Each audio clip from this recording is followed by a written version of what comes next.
They say Da Vinci was ahead of his time, but what if I told you he wasn't just ahead of his time? He might have been reaching back into the secrets of Egypt, Greece, and even lost civilizations we still can't explain. This isn't just a story about art or inventions. This is about how Da Vinci may have been decoding the ancient world and hiding it in plain sight. You probably know him as the guy behind the Mona Lisa, or the genius who sketched flying machines 400 years before the Wright brothers ever took off. But what if Leonardo da Vinci's greatest legacy isn't in his paintings or notebooks? What if the real secret is how much he borrowed, revived, and maybe even hacked from civilizations that came thousands of years before him?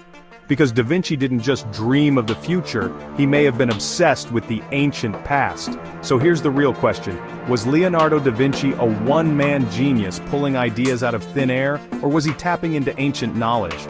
Ideas buried in forgotten temples, cryptic texts, and lost inventions. The more you dig into his work, the weirder it gets.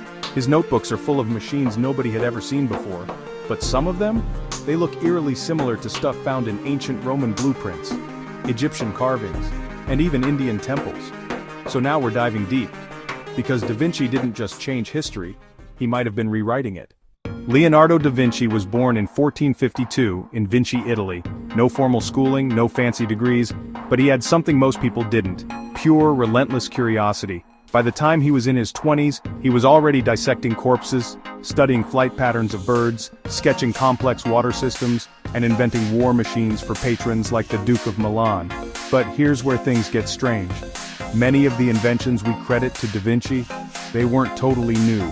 Some of them look suspiciously like they came from ancient blueprints. Let's talk examples. One of Da Vinci's most famous sketches is the aerial screw, a spiral-shaped flying machine that looks a lot like a modern-day helicopter rotor. Historians say it never flew, but it's not the design itself that's strange, it's the origin. Scroll back centuries earlier, way before Da Vinci, and we find images from ancient India describing the Vimana, a mythical flying machine. These Vimanas are said to use spiral propulsion. One Sanskrit manuscript even outlines a similar corkscrew principle to what Da Vinci drew. Coincidence? Or was Da Vinci reading translations from ancient India brought in by traders and monks? We know Indian manuscripts were circulating through the Arab world, and into Renaissance Europe, so maybe he wasn't inventing the aerial screw. Maybe he was remembering it. Let's take his obsession with hydraulics, controlling water flow. Da Vinci designed intricate canal systems, water wheels, and pumping machines. But look back to ancient Egypt, especially the Nile irrigation systems, and we see some pretty familiar setups. Papyrus scrolls and wall carvings from over 2,000 years earlier show engineers building spiral pumps and Archimedes screws to move water uphill. Da Vinci copied, refined, and improved them, but he didn't create them from nothing. Even his famous sketches of anatomical studies mimic the clean, labeled diagrams found in Egyptian medical papyri, scrolls that Renaissance scholars were absolutely obsessed with at the time. You've seen this guy, the naked man with arms and legs spread inside a circle and a square. It's Da Vinci's Vitruvian Man, one of the most iconic drawings in human history. But here's the thing, the concept isn't his. It comes straight from Vitruvius, a Roman architect who lived over 1,400 years earlier. Vitruvius believed that the human body was the key to understanding proportion, symmetry, and sacred architecture. But he didn't invent the idea either. The Greeks before him, especially Pythagoras and Plato, talked about divine ratios and the connection between human form and the cosmos. Da Vinci just brought it back, with better drawings. So what's going on here? Da Vinci was clearly digging through ancient texts. He wasn't just studying them, he was trying to unlock them. Here's where things take a darker turn. Renaissance Europe was a powder keg of secret knowledge, underground societies, and hidden texts smuggled through monasteries.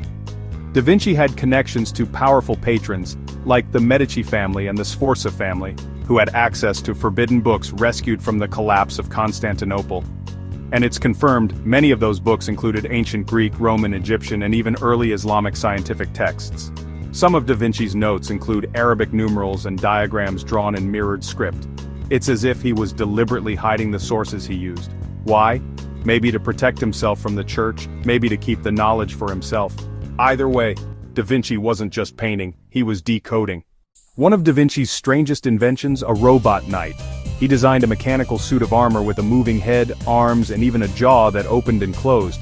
It sounds sci-fi, but it's ancient history, because in the ancient world there are plenty of stories about artificial beings. In Greek mythology, Hephaestus built talking golden servants. In ancient China, the philosopher Mozi described humanoid automatons used for entertainment. In ancient Egypt, some depictions show what could be interpreted as mechanical guardians at temple entrances. Da Vinci's robot wasn't just futuristic, it was timeless. Da Vinci dissected over 30 corpses to study muscles, veins, and bones. Why? Because he believed that the human body was nature's blueprint. But again, this isn't new. Ancient Indian texts like the Sushruta Samhita described surgery, organ structure, and disease treatment centuries before Da Vinci picked up a scalpel. Even the idea of chakras, energy centers in the body, finds a weird echo in Da Vinci's notes about vital points and hidden flows of force through the spine. Coincidence? Maybe. But Da Vinci didn't live in a vacuum. These ideas were floating around, and he was absorbing everything. Ever wonder why Da Vinci was obsessed with spirals, cubes, and circles? He believed nature had a hidden code, and he wasn't alone. Many ancient cultures believed in sacred geometry, the idea that certain shapes and ratios held divine power. The Egyptians used it to build pyramids. The Greeks used it in temples. The Hindus used it in mandalas. Da Vinci took those shapes and built machines with them. Wheels, gears, and bridges, all based on perfect proportions. He even wrote that machines built against these proportions would eventually break, almost like he believed the universe itself punished bad design. Now let's get a little weird.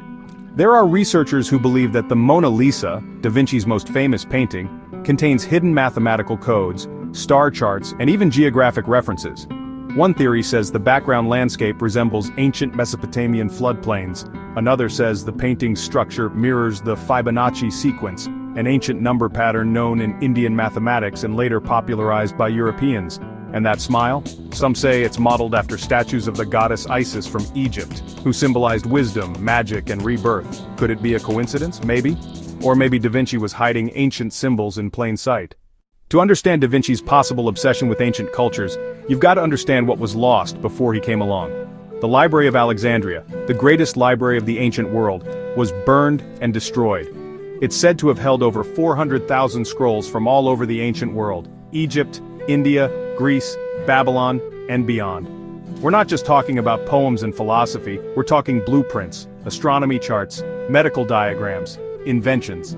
When that library burned, history lost a chunk of its own brain. But scholars believe some of those texts survived, smuggled out, hidden in monasteries, translated into Arabic, and then, during the Renaissance, rediscovered. And who had access to that hidden knowledge? Leonardo da Vinci. During Da Vinci's lifetime, Europe was recovering from the Dark Ages. But the Islamic world? It had already gone through a scientific golden age. Scholars like Alhazen studied optics. Al-Jazari built water clocks and automata.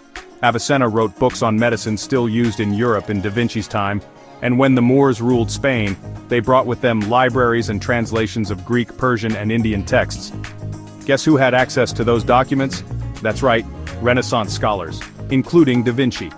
Even Da Vinci's famous camera obscura, an early version of the camera, was likely inspired by descriptions found in Arabic texts centuries before.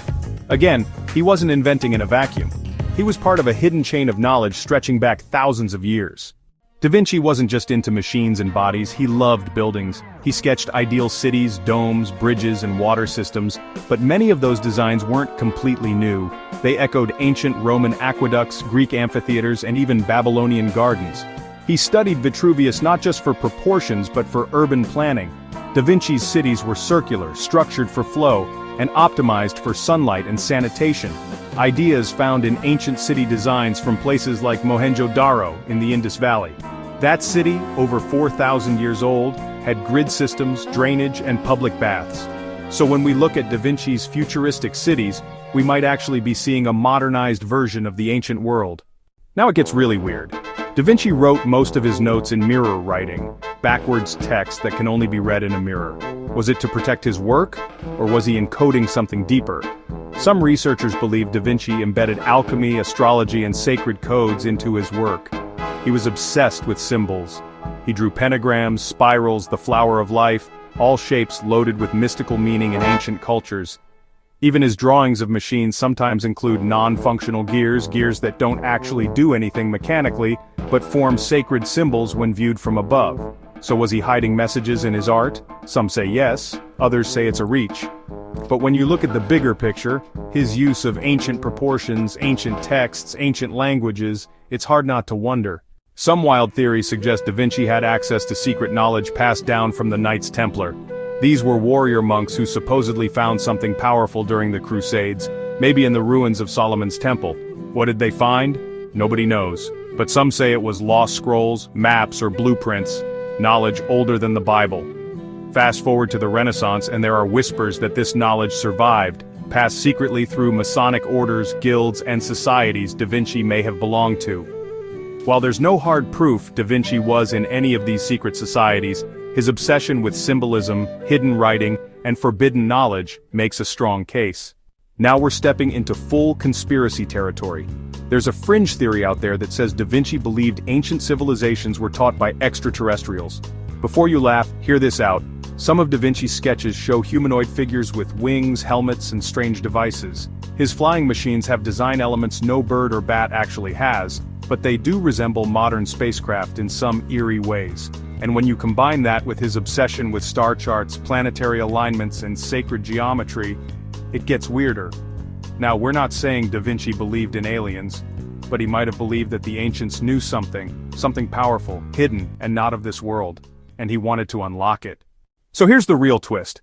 For centuries, we've called Da Vinci a man ahead of his time. But what if he was actually a man behind the times, reaching back, pulling lost knowledge into the light, and reviving things we'd already forgotten? What if the real genius of Da Vinci wasn't invention, but reconstruction? A kind of time traveler, not through machines but through memory. His notebooks, his art, his machines, they're not just records of brilliance. They might be the world's most elaborate treasure map, one that leads us not to the future, but back to the ancient past. Leonardo da Vinci was more than an artist, more than an inventor. He was a collector of secrets. He saw connections where others saw noise. He studied the ancients not just out of curiosity but maybe out of purpose, to revive what was lost. To complete a puzzle the world didn't even know was missing pieces. Whether or not you believe the theories, one thing is clear: Da Vinci didn't work alone, he worked with history, and maybe, just maybe, we're still not done unlocking what he left behind. If you enjoy our journey, please like and subscribe to our channel, and if you like our content and want to support me, you are welcome to buy me a coffee. The link is in the description box below.